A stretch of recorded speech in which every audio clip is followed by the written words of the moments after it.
Imaginez, vous êtes chez vous, en train de faire vos bagages pour prendre l'avion. Vous prenez le taxi qui vous laisse à l'aéroport. Arrivé à l'aéroport, on contrôle vos papiers et vous montez dans l'avion. Quelques heures après, le pilote vous dit par l'interphone que l'avion a un problème. Mais de ne pas vous inquiéter car on va résoudre ce problème-là. Quelques heures après, le pilote vous redit encore par l'interphone que le problème a été géré. On vient juste là de remplacer le moteur de l'avion. C'est exactement ce qui s'est passé lors du merge d'Ethereum. Dans cette vidéo, on parlera du merge d'Ethereum, des avantages et des conséquences qu'elle va apporter.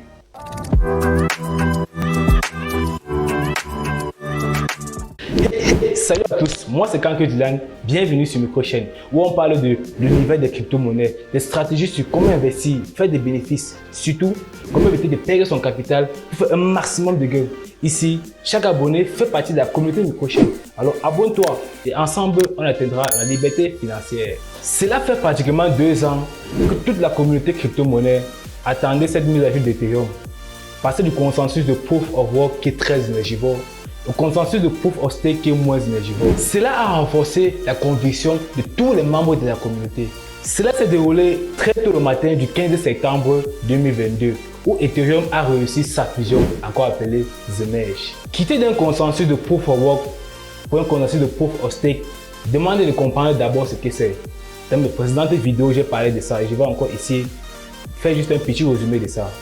Le consensus de Proof of Work permet de valider les transactions entre les différents nœuds du réseau grâce aux mineurs qui sont des personnes qui mettent à disposition du réseau des machines de calcul très puissantes pour pouvoir valider les transactions. Le consensus de Proof of Stake, elle permet donc de valider aussi les transactions mais en fournissant de la liquidité sur les différentes plateformes qui demandent ça. Donc on n'a pas besoin ici de beaucoup d'énergie comme le demande le consensus de Proof of Work.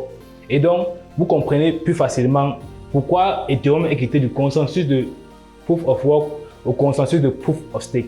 Au départ, Ethereum voulait changer complètement son consensus de Proof of Work vers un consensus de Proof of Stake, ce qui n'était pas facile. Ils ont donc mis beaucoup de temps, mais finalement, ils ont fait ce qu'on appelle une fusion The Merge.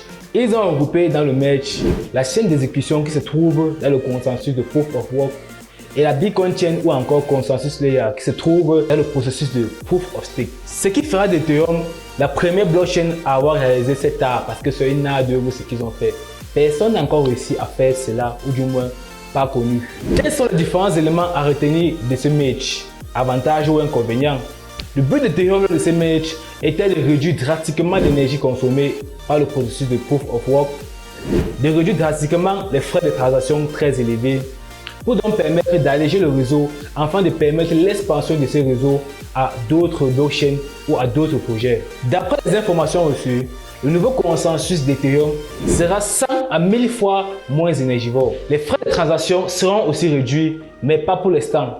Mais on peut toujours utiliser nos différentes couches Layer 2, comme par exemple Polygon, pour permettre d'effectuer des transactions moins coûteuses sur la blockchain d'Ethereum. Mais ne vous inquiétez pas, le processus de réduction des frais de transaction arrivera sur le long terme. La scalabilité du réseau, qui est la capacité d'un réseau à prendre en charge plusieurs projets rapidement, ne sera pas encore effectif, mais sera effectif sur le long terme.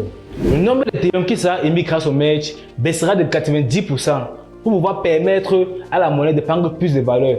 On passera donc de 14 000 Ethers à 6 000 Ethers par émission.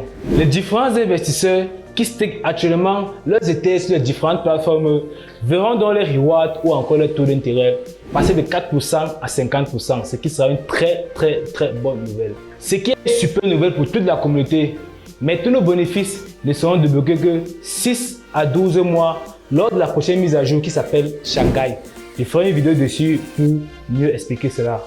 Depuis le jour de la création d'Ethereum, Ethereum fonctionnait sur un consensus de Proof of Work, ce qui permettait donc à certains particuliers entreprises de pouvoir investir dans le processus de minage pour avoir des bénéfices, ce qui faisait tourner des milliards.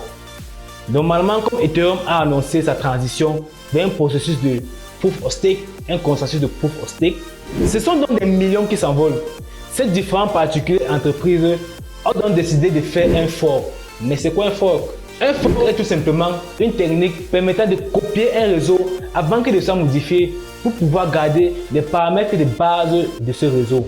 Donc, on aura un Ethereum qui fonctionne sous un consensus de Proof of Work et un Ethereum qui fonctionne sous un consensus de Proof of Stake. Mais les deux tokens auront la même valeur. Mais il peut arriver que la communauté décide d'adopter un token mieux que l'autre. C'est ce qui s'est passé exactement avec l'Ethereum classique. Quand l'Ethereum classique a été piraté et donc une partie de la communauté voulait garder Ethereum classique pour avoir les configurations de base d'origine et notre partie a préféré plutôt le nouveau Ethereum du consensus de Proof of Work qui est en train d'être changé pour le consensus de Proof of Stake. Je vous donnerai plus d'infos au fur et à mesure que le projet avancera. J'espère que vous avez aimé la vidéo, likez et partagez. Et pour ceux qui veulent aller loin, dans la description, il y a un numéro professionnel où je réponds à toutes vos questions sur la crypto-monnaie et où je fais des débriefs chaque matin concernant un sujet de la crypto-monnaie. On se revoit donc pour une prochaine vidéo. Ciao!